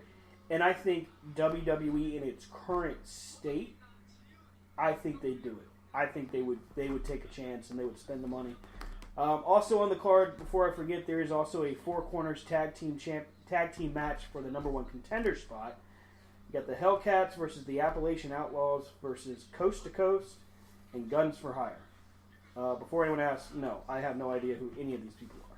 But they are all, that I'm aware of, MCW native. So again, that's 7:30 p.m. bell time. Doors open at 5 p.m. They got the meet and greet on that same day. That's going to be a hell of a night, guys. May have to try to finagle my way into a handshake, perhaps a quick flash photo with one of the Hardys. And probably not ready. Unless she said, hey, would you like a picture? And when you do, I'm be like, oh, this is Stan. He always talks shit. No, about you. don't do that. Don't do that. Because then she'll be like, kill yourself. And I'll be like, I don't want to do that. And she'll be like, do it anyway. I'll be like, I don't want to. And have an argument right there at MCW Pro. Thanks, Brian. Leave it to Stan, though, to wait till the last minute to get us tickets. Wait a minute. And then, because we can't generate the money, he's the one that's going to get the VIP passes. Look what I got. I got a whole bag of autographs from the Hardys. Rob. Hey, sometimes you got to move heaven and earth to make magic things happen. That's all I'm saying. Yeah, I mean, if you had an opportunity to get... I would screw y'all in a heartbeat. Exactly. And y'all know I would do it. Would you have? Well, then, I mean, this should come as no You know shock what? I to you. take that back. Because in Charlotte, we worked well together to make sure everybody got the autographs and pictures they wanted. Even getting some shirts from Adam Page. You know, I mean, hey, we did right. Well, I mean, he did too sweet me more than he too sweet y'all. So that was kind of the kickback. You know what I'm saying? Oh, was that? For was that conning the y'all into buying. $15 Yeah. This is what I'm doing. Hey, I'm going to sucker your friends into this and sit right here in this show, and I'll too sweet you when I come out. Okay. Hey, it was working, man. All right, I got too man. sweet. But only if you too sweet me. If you don't too sweet me, I ain't doing it. I'm a sucker for just too sweet me. Did we ever get that picture? But We never actually got a picture with him. You took No. my picture Your picture you have. It's a digital. I remember I took it with your phone. because I too sweeted him in the picture. Right. I didn't You get an a autograph. picture. I got autograph in his shirt. I got one of his pictures. Right, and I got one of his pictures. And I got one of his pictures. Yeah. So then we made out all right. What are y'all complaining about? You know daggone well that that's not making out all right. Sometimes you just Hey, let me ask you something. We got took.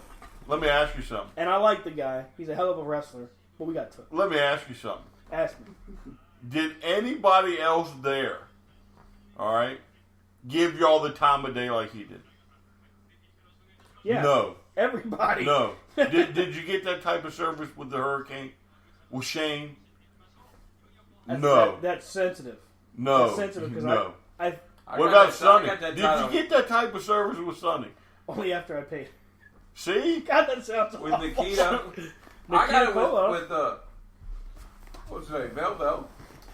Well, you know No, what? that's because We of all us did. two And and that was I didn't pay nothing, Velvel. though. I know, but us two got you to That was Velvel. awesome, by the way. I can't say that enough. Velvet Sky, for being as high profile as she is, at least in our opinion, super nice lady and very down to earth. I mean, she talked to us about Vince Russo. She talked to us about if she would go to WWE or if they called. I mean, she really did give us the time of day a lot better than a lot of people there. But I mean, nobody gave us the kind of conversation that Jim Cornette gave. I mean, Jim Cornette talked to Rob and I for a good while, and I think he talked to you too. Not as much as y'all. However, Tommy he Young did was take cool. he did take y'all just like Adam Page did. He just gave you more lip service. Wait a minute. I got a Midnight Express book that has all of their autographs in the book. Yeah, but wait a second. Had he been, let's say, I got Brutus a picture with him on the first day, and I didn't buy nothing. He did personalize it. Well, nobody to was me. there the first day. But I still got a picture of Jim Cornette on the first day, and didn't pay for it. We probably could have got everybody He the did first day. personalize it. To Stan. Did yours say to Stan? No, because you didn't get I it. didn't get one. Exactly. However, I'm pretty sure my Adam Page is specific to Now me. the picture My that- Road the Warrior, my Road Warrior animal is definitely Picture specific needs to me. go on. Did Bill Apter give anybody else the time of day like he gave to you? Yeah, Brian? he gave me. He wanted you to sit in his lap. Oh, wait, no, he wanted to sit in your lap. Bill Abner. Come on, man. That's like, where's your meds at? That was funny. And Brian just went like, get away, get away, get away. He just And then the leaned picture over that for proves that Rob is in the lineage of the Cruiserweight title. That's right. He I held held the Cruiserweight Championship, albeit for only a few seconds. But if you had not bought anything from Cornette, he may not have given you too much. I don't know, man. You'd have become the Cornette was- creepy guy that was there for a couple of days. Just Is that your belt? Is that your belt? I'm so sorry. That's not the same belt that I have. now the one that we should have bought is the book with what's his name's autograph. That was just like buried in that one book. Oh yeah, it was the book that I got, the scrapbook, the Midnight Express scrapbook. Yeah, but is that the one with Bill Watts? Rob got that one. Rob got. the No, book. I don't think Rob got. Didn't you put that one down? No, we both got that book. No, but one of them had I like. got the one that's based on the Tuesday night at the college. Yeah, but which one had like the real autograph buried in the middle that It wasn't wasn't? a real autograph No, well, no. because it was in every it was in every copy of the book. No, there was one book we picked up with an autograph that was buried in there. I want to say it's mine. I'll have to double check. Better stay and hold the WCW title before you bought it. I love that. That's still one of my favorite belts. One of my favorite questions is when they gave the question to Road Warrior Animal and they said, "Do you have love for the business?" And he says, "It's Saturday and I'm sitting here in face paint. What do you think?" He was a good guy, man. He answered all of our questions. He was nice. He took pictures with us, and he was personable. Paul Ellering was pretty cool, although he didn't really say a whole lot. You know who was really cool was Tully Blanchard and Arn Anderson. You know, just walking in and getting a picture with him, talking to him for a couple minutes. I think Arn Anderson is always nice, but it was just that was cool. We always look on that as fondly. Sunny, you know, whenever she gets out of jail, is gonna be back with a vengeance. Bring back Sunny. I got a copy of that picture of Jim Ross. Jim Ross was another nice guy. Hey, can I talk about something here that's been kind of irritating me? No. Well, fine. All right, I'll take it. No, I'm gonna do it anyway. So I'm a member of quite a few wrestling groups on Facebook, and two of the ones that I just recently joined are championship belt, replica belt groups. Now, one of them is called the Belt Mafia, and the other one is a group by Dan McMahon, or Belts by Dan. We actually met him in Charlotte, and what I noticed in these two groups, and not all of them do this, just a few different members, is but the snotty attitudes that some of them have about the belts they have. Kind of like when we were in Charlotte, and that guy was like, oh, "I've got this belt, and it's the best." And he was the creepy guy that was also asking weird questions. But is that the same guy who showed up with his New Japan Pro Wrestling? Yes, jogging suit. Yeah, he was a little weird. But these guys, they tear down other fans. They like make fun of the belts they've got. Like some guy didn't like buy them. He made his own belts, did his own leather, did his own plates, and a bunch of guys are like, man, they look like bootlegs. They look like this. They look like that. Putting this guy down. I thought they looked really nice, so I told him that. Somebody posted a picture of a belt, and it was the NWA United States title belt. One of the ones we saw in Charlotte that was being sold by High Spots. So this was in Belts by Dan's group, and Dan actually gets mad at this guy because he says it's a bootleg, and that the only people that have permission to make that belt is actually Dave Milliken. It's a Milliken belt. So High Spots apparently had been making it without his consent. I didn't know this. Awkward. So I asked him, I'm like, well, how on earth is people supposed to know what's bootleg and what's not if nobody's going to put this out for public consumption? Because the group itself is private. The only reason I found out about it was from the Belt Mafia group that I just happened to luck into. So these guys are taking their time to tear down fans that are trying to educate themselves and get good quality replica belts. In the meantime, people that try to sell their belts on there, if you don't put a little poster that says your name, the date, and either Belts by Dan or Belt Mafia, they won't let you sell them. So they've got their specific rules for what you have to do to sell the belts.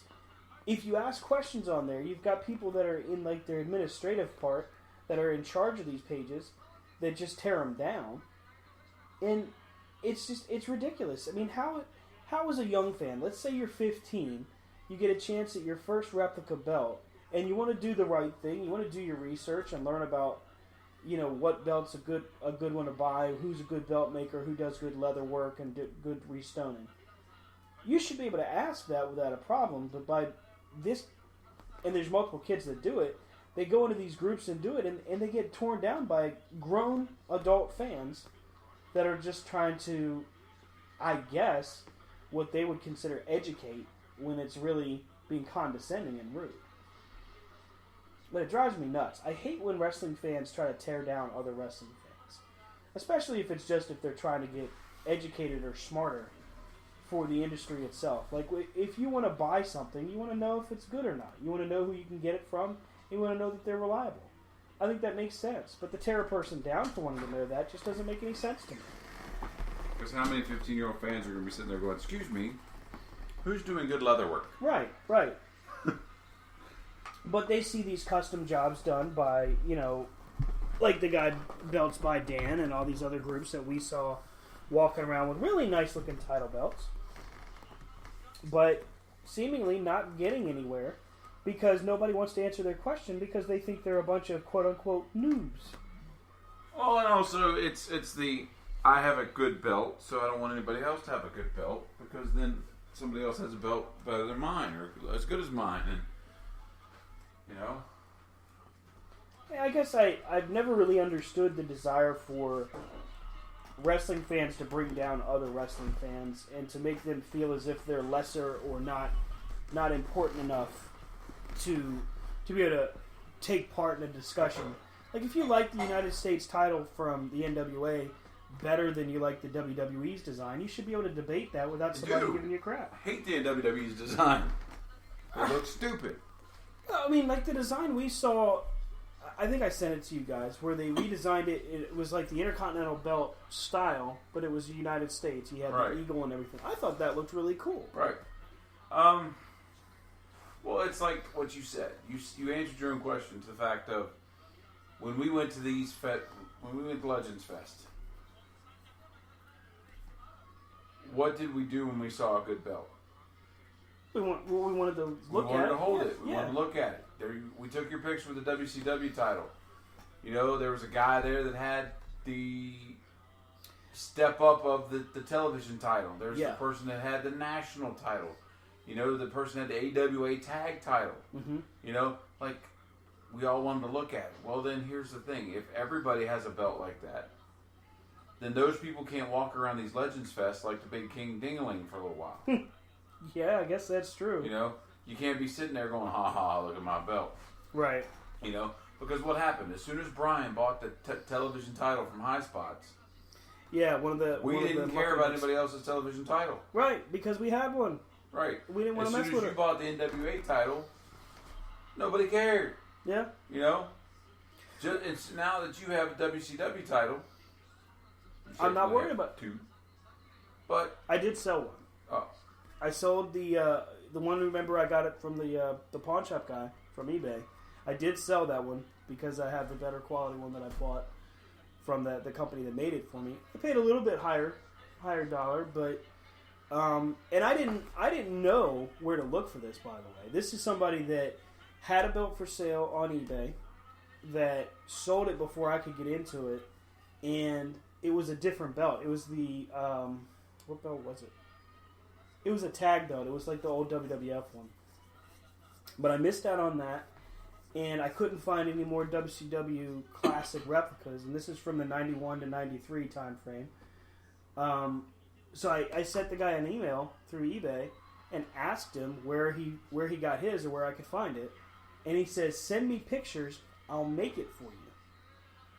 So I paid this guy to make the belt, and it took about 3 months, but I paid him $400. It was a pretty good deal for a custom job. That was a good deal. That was a heavy belt. Yeah, and we're talking the belt. The belt quality on the leather was good.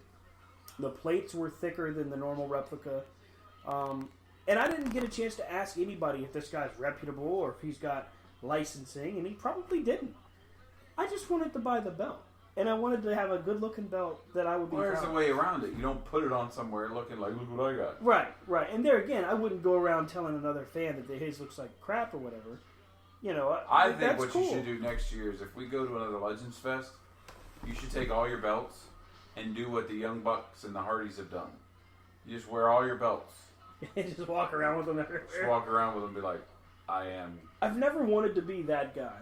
Like the guys that go around at the WWE shows, walking around with the $1 million belt and all that, and they're like in the audience and they're showing them. I'm like, "Do you have the $1 million belt yet?" No.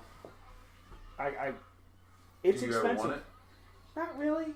I mean, it's expensive for one, and the ones that are redone that look really nice have, and I'll probably mispronounce it, but like the Schwarzkopf crystals in it, so that when the light hits it, it's amazing. Right. Like, it looks so cool. But, I mean, no, I want to get, like, the next one I want to get is just I want to get the spinner belt, but I don't want to pay $300 for it. I want it on a deal like I got the U.S. title for, because I got that for $175. So The U.S. title, or the U.S. spinner title. I don't know if I want to get the U.S. spinner title or not. Everything I've seen on eBay and other places, there's a magnet that holds the spinner in place. It's missing on the 2 listings I've seen. So, and I mean, I could talk about belts all day, but I get really annoyed when I see any wrestling fan tear down another wrestling fan as it is, but especially when it comes to like merch. Like, if you're an AJ Styles fan and I'm a Shawn Michaels fan, and I get a Shawn Michaels shirt and you get an AJ Styles shirt, I'm not going to make fun of you for buying an AJ Styles shirt. I'll probably say, hey, that's cool. I got a Shawn Michaels shirt and I'm happy. Whereas some fans just like to tear others down just to make themselves feel better. I mean, the only time I think merch is, you know, like I've said it before on this show, grown men should not wear female wrestler shirts. I just think comes a time it just looks creepy. Agreed. You know, if you're a grown man sitting there in a I'm a Hugger t-shirt, if you just wear it to the show, maybe. But if you wear that shit out in public, I couldn't see myself like wearing a Bremo shirt. right? You know what I mean? I just can't do it. Or you know, a Charlotte, it's just a last kicker. Yeah. All right, last kicker. All right, last. If I'm not mistaken, Brian, you can correct me if I'm wrong, but lass is an Irish way or a Scottish way of, we'll say, women. So you're saying you kick women? Yeah, I'm saying, all right, so the guy's wearing the shirt saying, oh, you kick women's asses. All right, good job, man. Right. He's he's the intergender champion. Like, way to go. Right. But, I think people just need to, I just think it's creative and just, I like the belts. Yeah. I wish I could collect more belts. My thing about collecting belts is I just don't have a place to put them. Right. I have my favorite belt. And the question I want to pose to you all is, since we're on the title, talking belts, title belts, what do you think the shortest used title was? What title was created, but then was used the least amount of time? Do you think it could be the WCW World Title, the round one? Could it be the Spinner U.S. title? Because if you remember correctly, even once they had the Spinner World Title, that thing went from person to person past John Cena. Right. And as soon as he got the belt back from Carlito, I don't think that was used as the Spinner anymore after he lost it. So, because he didn't use the Spinner the last time he held it. Right. I just wonder what would be could it be that title, you know how the television title that you all bought, right? And the national title. Well, then the world title for WWE was that once. That was the world. The WWE had a world title like that between the big round one that Hogan won from Sheik, and then the big world title. The shortest lived title. Well, it wouldn't be the hardcore title. Brian, what do you think? Shortest lived title belt? I couldn't tell you. I don't think I ever really paid much attention to. Because the hardcore title is technically the Winged Eagle World title. right, and that lasted for a good while. Now I wonder if when they started that out, was that supposed to replicate the one that was it Perfect broke with a hammer? I would guess so, yeah. Because he didn't win it at something, so he took it and broke it in the back room with a hammer. Right. Wait a minute, get away from me. He's waiting for Maximo Sexy to come out there and kiss him. Maybe the WWE Cruiserweight title when they adapted it from WCW. I mean, I think that maybe lasted that maybe lasted a year. That would have been longer than the Spinner US title. Let's look at our go-to. Let's look at Wikipedia. We'll look at wrestling title. I think it'd be fun to do what we talked about. We should do a YouTube video sometime on titles. We could do a whole lineage based on what Brian or Stan has on the big gold. We could start with the NWA title and go up Right. to what is now current day world title. I'd love to do that. I think that, and actually, this is something that I think we would all agree is very important. Knowing the history of the titles, knowing the history of wrestling in general, is very important. And I think knowing the different belts and being able to recognize them is a big deal to me. Okay, John Cena's third reign as U.S. champion. He introduced a custom spinner belt. March 10th, 2005 episode of SmackDown. The spinner was destroyed by JBL and Orlando Jordan after Jordan defeated John Cena the previous week, reverting back to the standard U.S. title. So, let's see. Cena won the U.S. title 2005. I'm trying to see how long that lasted. That might be the shortest lived belt. The spinner? Yeah. Let's see here. He's been a U.S. champion 5 times. First time I believe the first time he won it, he beat Eddie for it, Eddie Guerrero. We'll just scroll on down here. One other thing I like about Wikipedia is it actually includes all of the NWA history up to WCW to WWE. Okay, so Cena. Here, Cena beats Big Show at WrestleMania 20. Holds that title, keeps it as the regular belt. Let's see here. I want to say that he introduced it after winning the Best of 5 series against Booker T. That was October of 2004. So yeah, the Spinner U.S. title may actually be the shortest lived title belt out there. That's crazy. I was thinking about, the work that goes into these things at some point. Yeah. And it's just, thinking about titles, I guess that can lead into our next part, as we're kind of wrapping this up, I guess. Yeah, kind of winding is down here. The leaked pictures of the possible changes of the IC title and the US title. Right. Which I kind of actually like. And they kind of opened the door for that on SmackDown. Yeah, where Dean was talking about getting a new belt. When he asked him, hey, you have a new one? Can I have a new one? Because it smells. It smells like, what did you say? Spray tan? Spray tan and baby oil. And can't look past Dean Ambrose, man. He's good stuff. I mean, I like that they've paid homage to the past by bringing that belt back. Yeah. And using that title. I like that a lot better than the one they had. The round one that they brought out. Yeah. But if they're going for uniformity... It's the original Sin Cara. Mystico. But when they had, because they brought the U.S. title out and adapted it to put the nameplates on it like they put on, back when they were putting the nameplate on all the titles. Well, now they're going to the discs for all the titles. Yeah, the personalized plates, which is cool because it's, it's different. It just means you got to buy a higher quality belt to be able to put the discs of your favorite person in them. As we wind down, we're getting ready to go ahead and wrap stuff up here.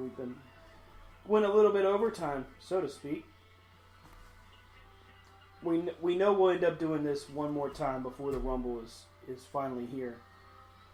Predictions for who wins the Rumble. Brian, who wins the Rumble? Who wins? Yeah, the Rumble itself.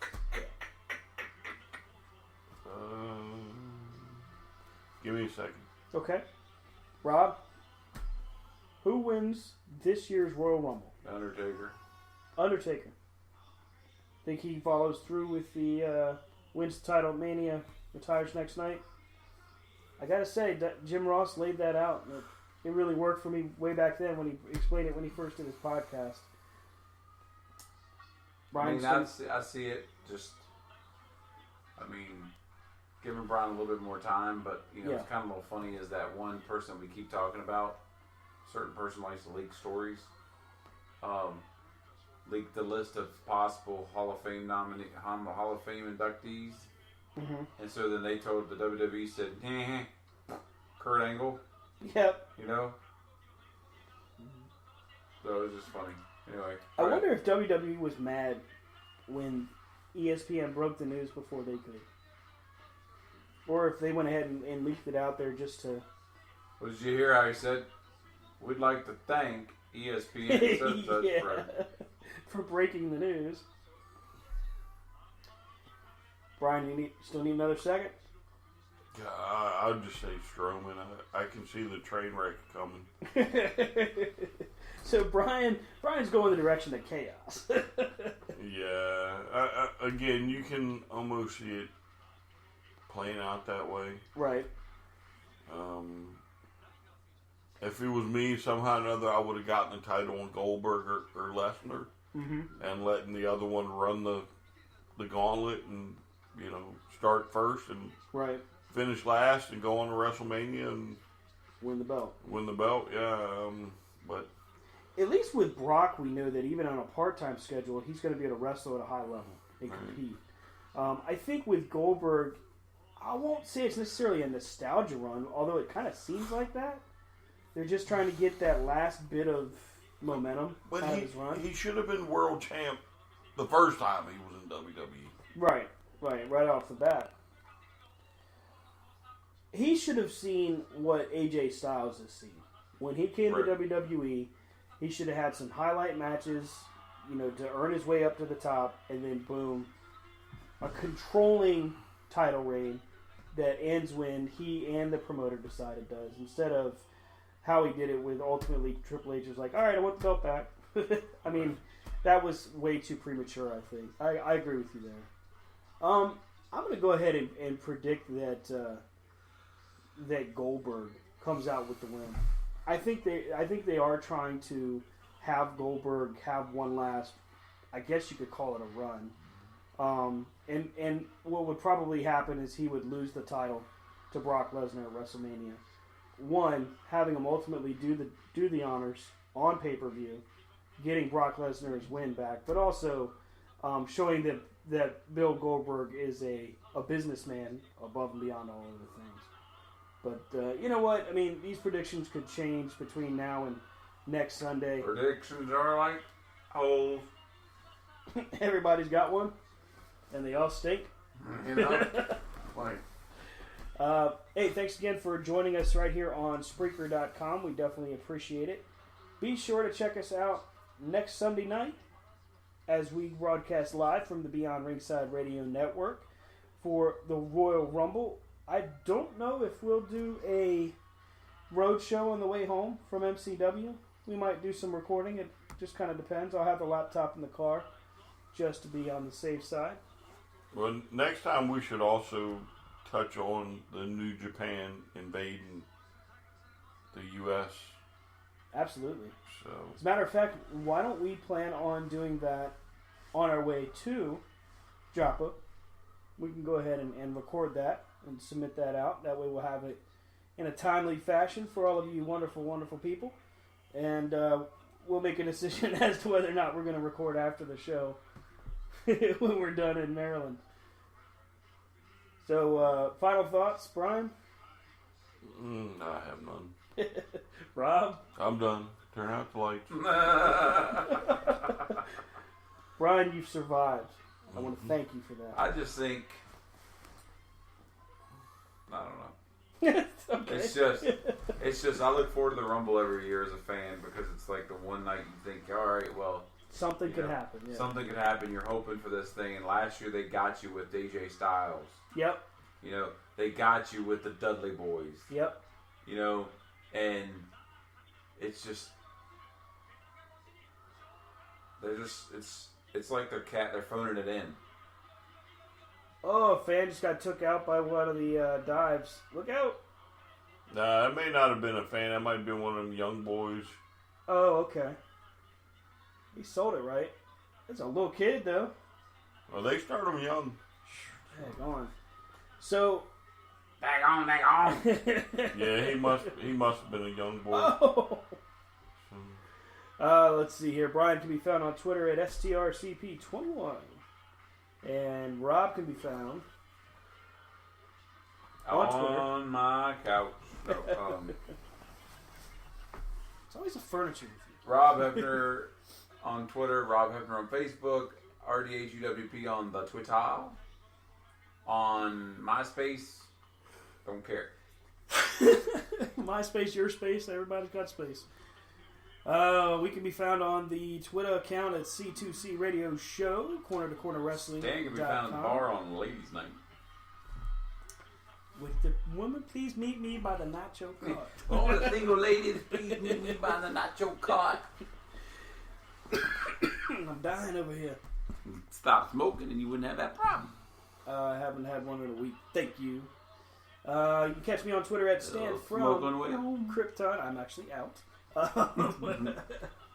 Catch me on Twitter at Stan from Krypton on 7-Eleven's open 24 hours. Instagram. Quarter. Are you encouraging me to or not to? Is it the number 2?